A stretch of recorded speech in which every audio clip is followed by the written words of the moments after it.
This is the Course of Action podcast, available on Apple, Spotify, Good Pods, and the Reeves Across America radio network. Watch every episode live on YouTube and check out the blog post on jeffclarkofficial.com. Since you guys have been rolling with me for like the last 3 years now, over 100 episodes, that I owed you a little bit of a Q&A to get to know me a little bit better.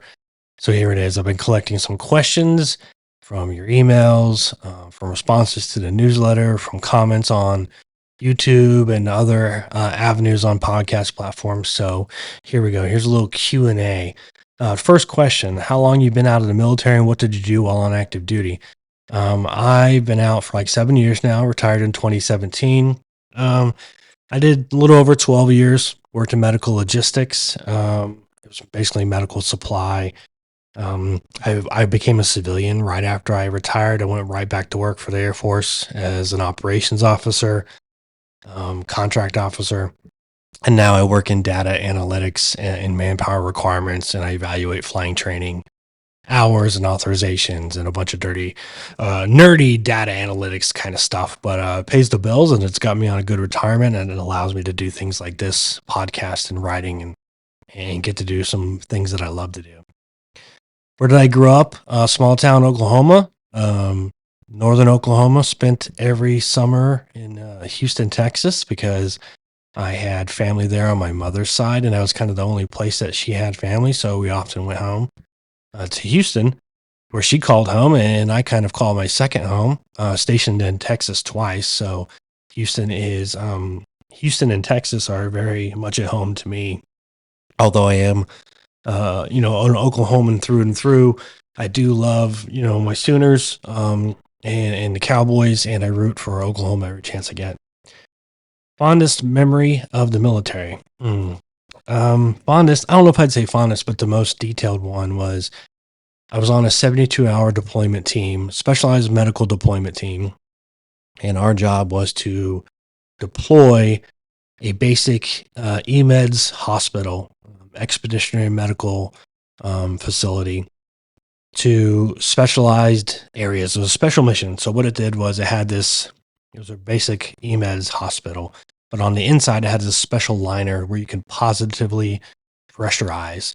So we had these big, massive generators that would pump filtered air into the tents, and it would expand them, and they look like big marshmallows. If you've ever seen a deployed tent, they don't look like that.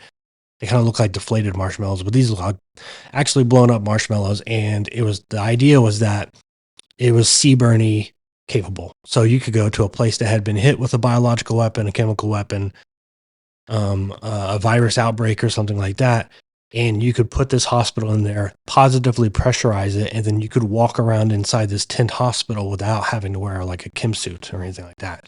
So I was on a specialized medical team.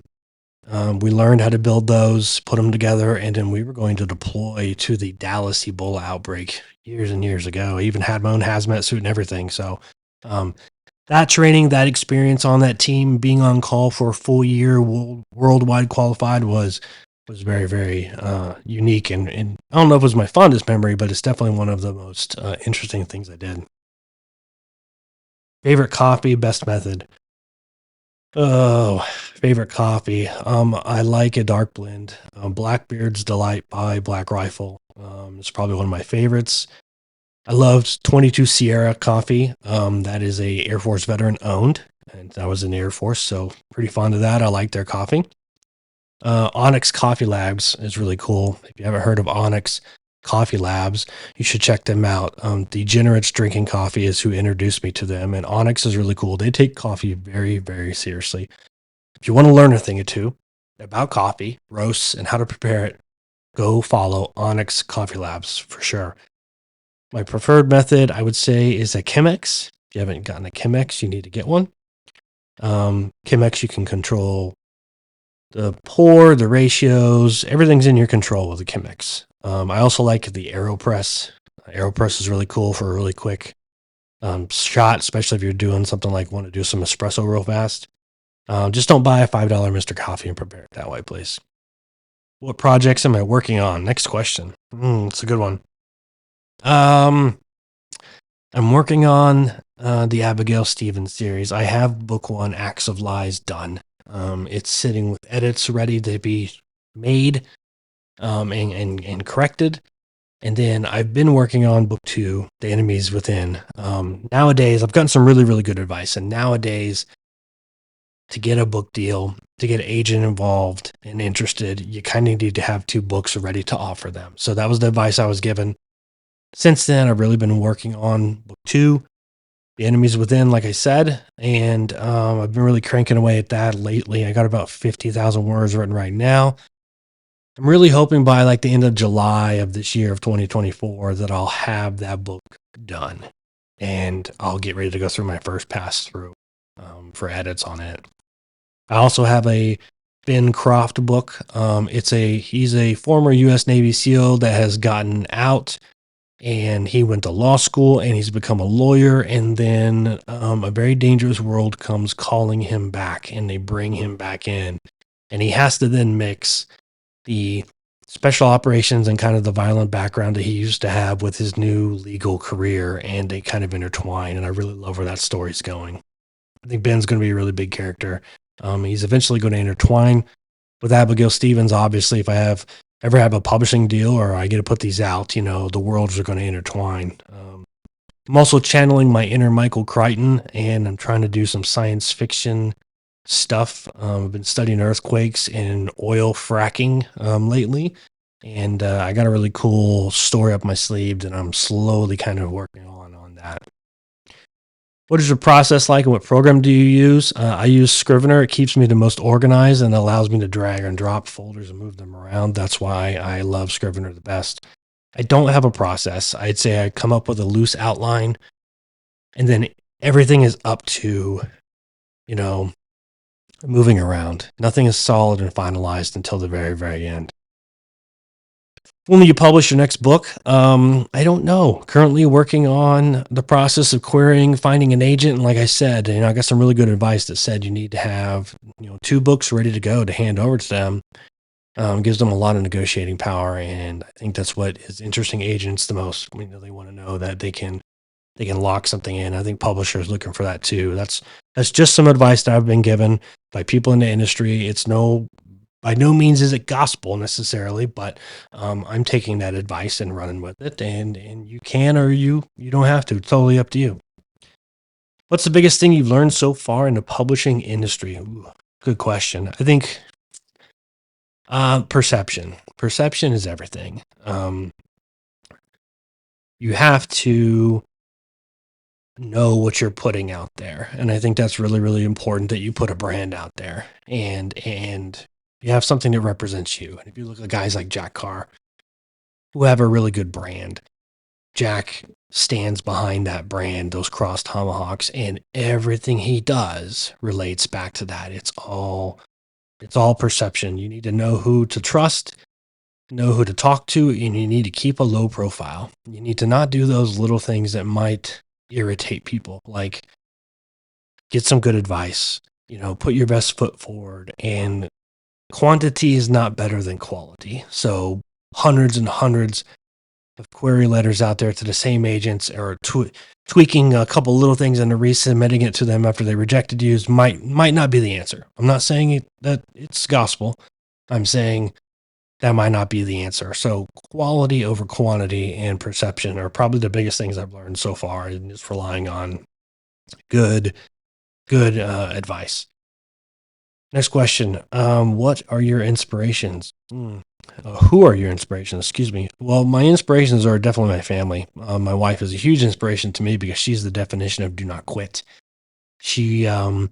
She's told when we had kids at a very early age, and she was just told by a lot of people, like, you'll never be able to do what you want to do in the medical field and have kids. It's impossible. And she's broken that.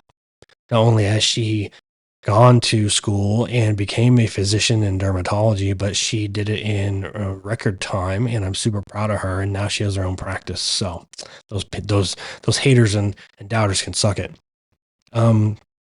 Writing inspirations though, Crichton, Clancy, Grisham, Thor, Patterson really blew me away with what he did with Michael Crichton's Eruption, taking his notes and his unfinished manuscript and polishing it off. It was fantastic. Recommended reads for 2024. Well, you can go to my blog. My blog has a book list of 2024. I just put out a summer book list, kind of an update, and I'm going to do a fall one. But Act of Defiance by Andrews and Wilson, their Tom Clancy offering was amazing. Their 4 minutes book that they released this spring was excellent as well. I just mentioned Eruption by Michael Crichton and James Patterson. It was a great book. I blew through it in like 2 days. Always looking forward to Brad Thor's next book. I just got Red Sky Morning in the mail today by Jack Carr, and I'm going to dig into that. New books from Jack Stewart, Steve Yerzani, Josh Hood. Looking forward to Don Bentley's first Mitch Rapp offering. Boy, I could sit here for hours and probably talk about books. Go to my blog though, jeffclarkofficial.com/blog. And you can see kind of some of the stuff that I'm going to be reading this year and in this fall. I noticed you were into archery. What bow do you shoot, and do you recommend going to a total archery challenge? Yes, I do recommend going to a total archery challenge. I think you should go in 2025, and you'll probably see me out there at several of them. I shoot an Elite Era with a dialed archery Arxo sight. I just switched over to a knock-on archery, knock-to-it hand release. With the thumb. It has the 2 fingers on there. It just works better for me. It's a lot more relaxed grip. And if you're not following John Dudley on Instagram and on YouTube, you should be. He has made me a better archer, and I'm just a backyard archer. I am by no means a target shooter, competing or anything like that, but he has made me better just watching some of his stuff. Last question. How did I get started in podcasting? I just started. I bought the equipment. I said I was going to do it. I came up with the idea, and then I sat on it for a little while, and then I just jumped in. That's the biggest thing, just to jump in and get started on it. And, pick the brains of people like me. You can always email me, hello@jeffclarkofficial.com. Stop by the website and just drop a comment in, and I'll give you some advice. But, I use this Shure mic right here. I use a Shure mic. I have a Rodecaster mixing board, Apple laptop. I've dumped some money into it now, but you don't certainly have to. You can do it pretty cheap from the get-go. But just get involved. Just get started. You don't have to do video. You can just do audio. There's free platforms. I use Spotify's free platform to broadcast the podcast and the episodes. The one thing I would say is create a website and then do a blog post for every single episode and let that SEO work for you. That's what it's doing for me. I've already doubled my impressions on my website in just 2024 alone because of doing that. So that's super important. That was the last question. I look forward to doing more of a Q&A with you guys again. Hopefully in the future, I will have some big announcements. If you are a potential writer and you're going to go to BoucherCon this year in Nashville, look me up. I'll be there. I'm hoping to host some panels. I guess we'll see how they pick those here in the future, but hope to see you guys there, and make sure you're linking up with me, and I'll see you around.